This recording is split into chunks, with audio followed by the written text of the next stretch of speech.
आज मुझे जल्दी छुट्टी मिल जाएगी। मुझे आपकी मदद चाहिए साहब, मैं आपकी क्या मदद कर सकता हूँ? देखिए वो सब कुछ आप मत पूछिए, पहले आप ये बताइए आप मेरी मदद कर सकते हैं? हाँ हाँ साहब, बोलिए।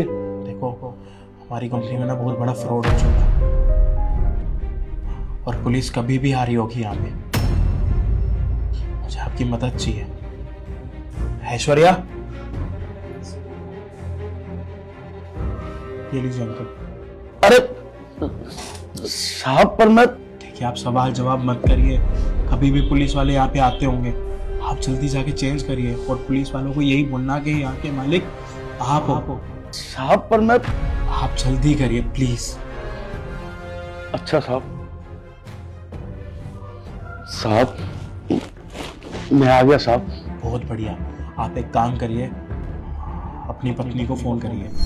अरे नहीं साहब, मेरी पत्नी को बीच में मत डालिए साहब। मैं मेरे अलावा उसको और कोई भी नहीं है साहब। ये मेरे पास टाइम बिल्कुल भी नहीं है, पुलिस कभी भी आ रही होगी, आप पत्नी को फोन करके यहाँ पे बुला लो।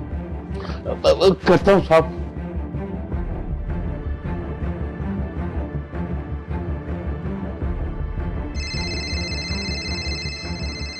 अरे जी, इनका फोन।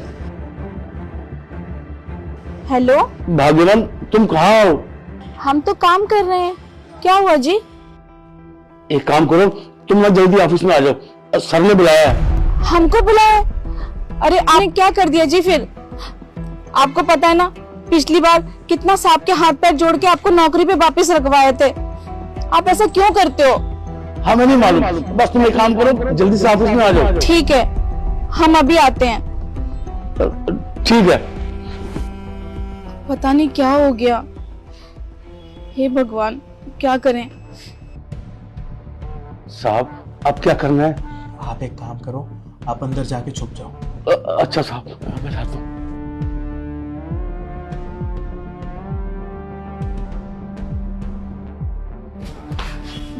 साहब नमस्ते, हमारे पति फोन किए थे। अरे आप पति का छोड़ो, आप एक काम करो, आप ये साड़ी पहन लो। ऐश्वर्या, ये लीजिए आप साड़ी। ये क्या है साहब? अरे आप पहले साड़ी लीजिए, पुलिस कभी भी आ रही होगी। ओ, पुलिस? हमारे पति कहाँ हैं? उनको कुछ हुआ तो नहीं है ना? अरे वो सब कुछ आप छोड़िए, पहले आप जाके आप साड़ी पहन लीजिए और पुलिस आए तो आप बोल देना कि आप यहाँ की मालकिन हो। आप सवाल जवाब मत करो, आप पहले जाके साड़ी पहन कर आ जाओ। साहब, जैसा आपने बोला था हमने वैसा कर दिया, हम तैयार हो गए। बताइए ना, हमारे पति कहाँ हैं? अजी, आप तो इन कपड़ों में बहुत अच्छे लग रहे हैं। और तुम भी इस साड़ी में कितनी खूबसूरत लग रही हो, बिल्कुल दुल्हन की तरह। तुम्हें देखकर मुझे तो वो दिन याद आ गए जब मैं घोड़ी चढ़कर तुम्हारे यहाँ आया था। बिल्कुल उसी तरह ही लग रही हो तुम आज भी मुझे। पर साहब, ये सब क्या है? क्या हो रहा है साहब? आपने तो कहा था पुलिस आने वाली है। क्यों? पुलिस तो आएगी। पुलिस? जो आप दोनों ने करा, आज आप सुबह छुट्टी मांगने के लिए आए थे ना? आज कुछ है जिसके लिए आप आए थे ना छुट्टी मांगने के लिए? जी भूल गए, हमारी शादी के साल के। अरे हाँ साहब, आज तो हमारी शादी की सालगिरह है। मेरे तो दिमाग में ये बात नहीं रही कि आज हमारी शादी की सालगिरह है। और साहब, ये सब कुछ आपने हमारे लिए किया साहब। ऐश्वर्या,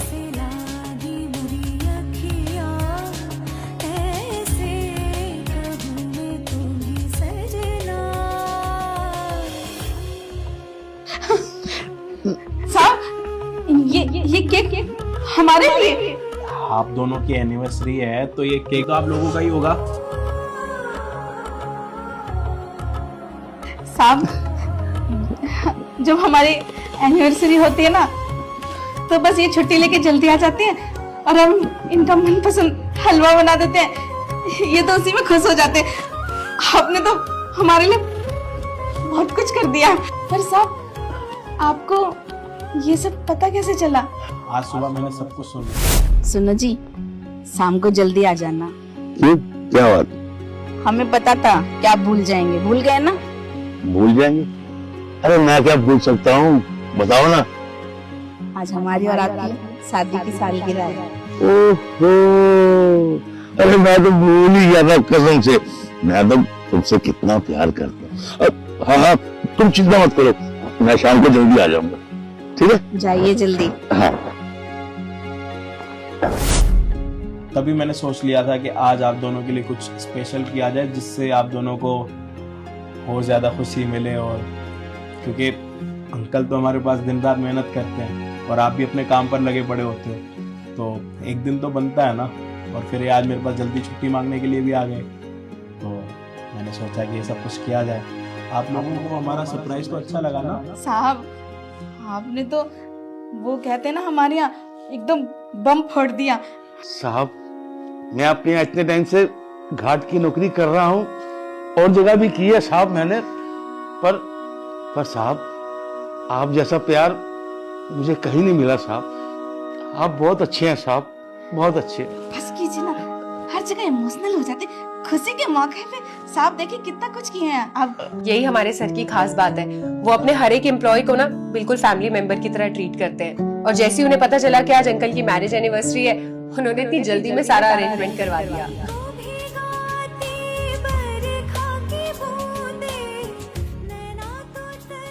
अच्छा, आप दोनों एक बात बताइए, जब आप दोनों की शादी हो रही थी तो सबसे पहले प्रपोज किसने करा था? हाय दैया, ये सब हमको नहीं पता जी। साहब वो क्या होता है? क्या बात कर रहे हैं, आप दोनों को प्रपोज का मतलब ही नहीं पता? ऐश्वर्या,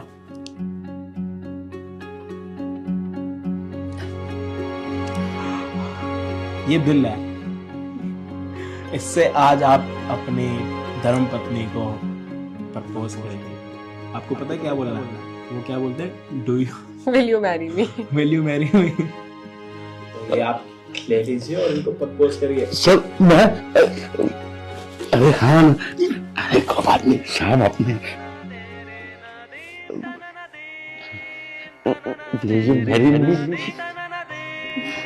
हमको अरे बोलो, हमको क्या बोलना है?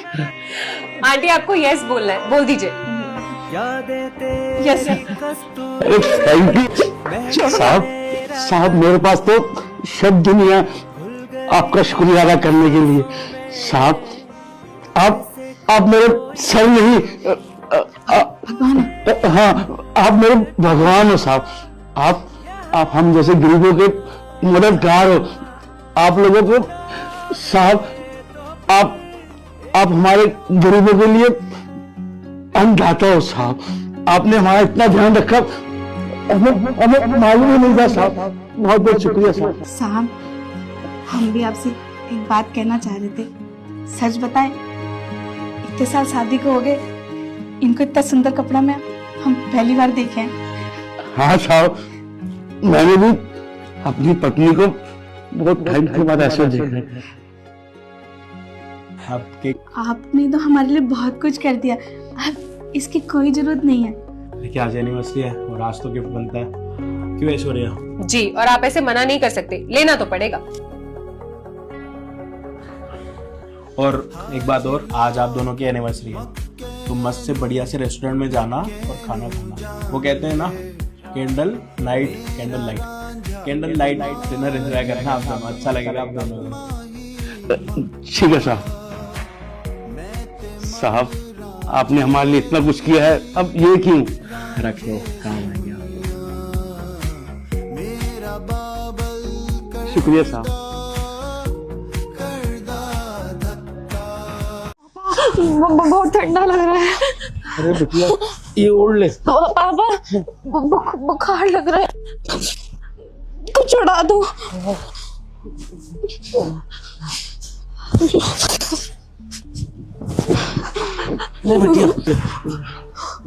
कौन हो आप लोग और यहाँ क्या कर रहे हो? साहब हम लोग गांव से आए हैं साहब। ये दोनों मेरी बिटियां हैं साहब। बहुत ठंडी है और मेरी बेटी को बुखार हो गया साहब। हमें कोई ठिकाना नहीं मिला, तो यहाँ आकर बैठ गए हम साहब। हाँ साहब, वो हमारे भैया भाभी ने हमको घर से बाहर निकाल दिया है, तो सोचे थे शहर आके कोई काम वाम ढूंढेंगे, ठिकाना विकाना देखेंगे, नई जिंदगी की शुरुआत करेंगे, और कोई काम ही नहीं मिल रहा है यहाँ। और यहाँ पे इतना ठंडा है, हम सोचे भी नहीं थे। और इतनी दूर से सफर करके आते आते हमारी दीदी को बुखार भी लग गया है, तो इसलिए इनको यहाँ पे बिठा दिए थे आराम करने के लिए। एक काम करो, आप लोग ऊपर आ जाओ, आ जाओ। पर साहब हम तो आपको जानते नहीं है। अरे कोई बात नहीं अंकल, ठंड लग रहे हैं आप लोगों को, आपके बेटे को बुखार लगा होगा ना। एक काम कीजिए, आप मेरे घर में चलिए, वहां पे चल के बातें करते हैं। आइए। साहब दवा दिलवा दीजिए हमें। मैं दवा भी दिलवा दूंगा, रहने का ठिकाना भी करवा दूंगा। आप लोग आइए, ऊपर आइए। आइए। हाँ पापा, आप दीदी को ले लीजिए, हम सामान लेकर आते हैं।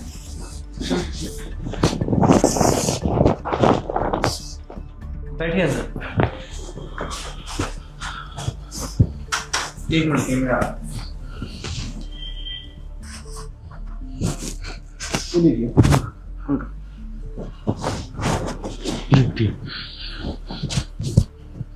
दवा मैंने ऑर्डर कर दिया है, बस लेके अभी आता ही होगा। साहब आपका बहुत बहुत शुक्रिया साहब। हम तो आप लोगों के लिए अनजान हैं और आपने हमारी इतनी मदद की साहब। बहुत शुक्रिया साहब आपका। अरे कोई बात नहीं अंकल, आप लोग अपने घर से इतनी दूर क्यों आ गए सर्दी में, जब कोई जानने वाला भी नहीं आप लोग हैं यहाँ पे। वो साहब, हमारे भैया जब से शादी करके आए हैं ना, हमारी भाभी ने हमारा जीना ही नर्क बना दिया है। हमें घर पे बहुत मारती है, पीटती है, सारे घर के काम करवाती हैं, हमारा जीना दुश्वार कर दिया। हम तो सह लेंगे, लेकिन पापा से भी बहुत बदतमीजी करती है, उनको भी बहुत सुनाती है। हम ऐसा नहीं देख सकते थे। लोगों ने हमें घर से बाहर निकाल दिया धक्के मार कर। शहर में आए थे सोचकर कि नई जिंदगी की शुरुआत करेंगे, काम वाम ढूंढेंगे। पापा के एक मित्र थे यहाँ पर जब यहाँ आए तो पता चला कि उनका भी देहांत हो गया। ना कोई अब जानने वाला है, ना कोई काम देने वाला है। समझ नहीं आ रहा था क्या करे। और इतना लंबा सफर में हमारी बहन को बुखार भी लग गया था, इसलिए बस थोड़ा देर आराम करने के लिए बैठे थे वहाँ पर। साहब बहुत बुरी है हमारी भाभी, हमारे साथ तो बुरा किया ही किया, हमारे पिताजी के साथ भी बहुत बुरा सलूक करती थी। हमें जब घर से बाहर निकाला उन्होंने, तो हमें कपड़े तक नहीं लेने दिए, कुछ नहीं था हमारे पास। थोड़े बहुत पैसे पापा ने जोड़े थे, वो लेकर हम शहर में आए थे, लेकिन किस्मत को तो कुछ और ही मंजूर था। जब सफर कर रहे थे तो हमारा पैसों वाला बैग चोरी हो गया। हम नया शहर है, नए लोग हैं, किसी पे भरोसा नहीं कर सकते हैं। पर आपके बेटे ने आपके साथ ऐसा किया है क्यों? साहब क्या बताएं, हमारा 2 बिटिया एक बेटा था। बचपन में उसको बड़े लाड प्यार से पाला पोसा बड़ा किया साहब, और पढ़ा लिखा कर हमने उसको विदेश भेज दिया। विदेश में जाकर वो शादी कर लिए साहब, और दुल्हन को लेके हमारे यहाँ आ गया। और उसने हमसे हमारा सारा जमीन जायदाद खेत खलियान सब अपने नाम करवा लिया। और करवाने के बाद मुझे और हमारी बिटिया को घर से बाहर भगा दिया था। ऐसा नालायक बेटा भगवान किसी को भी ना दे साहब। भोले हैं हमारे भैया, पहले ऐसे नहीं थे, हमको बहुत लाड प्यार करते थे, पापा का सारा कहना मानते थे। लेकिन जब से विदेश से शादी करके आए हैं ना, हमारी भाभी उनके कान भरती हैं, उन्हें हमारे बारे में भड़काती हैं। उनकी वजह से ही वो हमारी बिल्कुल नहीं सुनते हैं। जो भाभी कहती है उसमें हाँ भरते हैं। हम जाके कुछ भी कहें ना उनसे, हमको ही गलत ठहराते हैं। पता नहीं कहाँ हो गया है उनको, कहाँ जादू कर दिए हैं भैया पे। साहब माँ हमारी पहले ही जा चुकी है, पिताजी बचे हैं, भाई पिताजी तक की नहीं सुनते। अब हमें भी भूल चुके हैं। उनके नज़रों में बस उनकी पत्नी ही सब कुछ है, बस उन्हीं की सुनते हैं, उन्हीं के बारे में सोचते हैं। हमें भूल चुके हैं। उनकी नज़रों में उनकी बीवी है, उनका परिवार है, हम लोग कुछ नहीं। अरे तो अधिकार तो आप लोगों का भी है ना अपने घर पे। आप लोग जाके थाने में FIR कर देते, आप लोग के हिस्से का जमीन आपको मिल जाती। वो अभी की आई हुई लड़की आपके घर पे मालकिन बन रही है, तो ये तो गलत है ना। पंचायत में जाकर शिकायत करना था आप लोगों का अंकल। और आप क्यों अपना जमीन अपने बेटे के नाम कर दिए? जब तक आपकी उम्र है तब तक तो बेटी की शादी करे, तो उसके बाद में जमीन तो लड़का का ही होता है। तो ये तो करना जरूरी नहीं था ना अंकल। अब बताइए, दो आपकी बेटी है, इन दोनों को शादी करना पड़ेगा, तो फिर कैसे करोगे ये सारी चीजें? अरे साहब, हमने अपने बेटे को बहुत बोला था साहब, बोला बाबूजी तुम चिंता मत करो, हम अपनी बहन की शादी बहुत धूमधाम से करेंगे, पर ये जमीन जायदाद जो भी है सब मेरे नाम कर दो, मैं विदेश से बहुत सारा पैसा कमा कर लाया हूँ, आप चिंता मत करो। साहब हम ठहरे अनपढ़ गंवार आदमी, क्या करते, हमने कागज पे अंगूठा लगा दिया साहब, और जब जमीन जायदाद सब उसके नाम हो गया तो उसने हमें घर से बाहर निकाल दिया साहब। उसकी बीवी ने हमारे ऊपर बहुत अत्याचार किया है, हमारी दोनों बिटिया को घर की नौकरानी बना के रखा है, सारा दिन काम करवाती थी, मारती पीटती थी हमारी बिटिया को हमारे सामने साहब, और हम साहब कुछ नहीं कर पाते थे, और अंत में उन्होंने कहा कि तुम जाओ, तुम हमारे ऊपर बोझ हो, और हमें घर से बाहर निकाल दिया साहब। आप लोग क्या करना चाहते हो जिंदगी में? दूसरे के ऊपर निर्भर होना चाहते हो या खुद कुछ करना चाहते हो? पढ़ाई लिखाई की हो आप लोग? हाँ, हमने इंटर किया है, और दीदी ने भी मैट्रिक्स पास किया है। हम अपने पैरों पे खड़ा होना चाहते हैं, अपने पापा की जिम्मेदारी उठाना चाहते हैं। ठीक है, इसमें घबराने की कोई बात नहीं है। अगर आपका भाई आपका साथ नहीं दिया और आपका बेटा अगर आपका साथ नहीं दिया, फिर भी आप लोग चाहो तो एक साथ मिलकर बहुत सारी चीजें कर सकते हो। पढ़े लिखे हो आप लोग को ना, शहर में अच्छा जॉब मिल जाएगा। मैं अपने कंपनी में बात करूंगा। बाकी बात रहा रहने होने के लिए, अगर आपका कोई नहीं है तो घर मेरा पूरा ऐसे ही खाली पड़ा रहता है।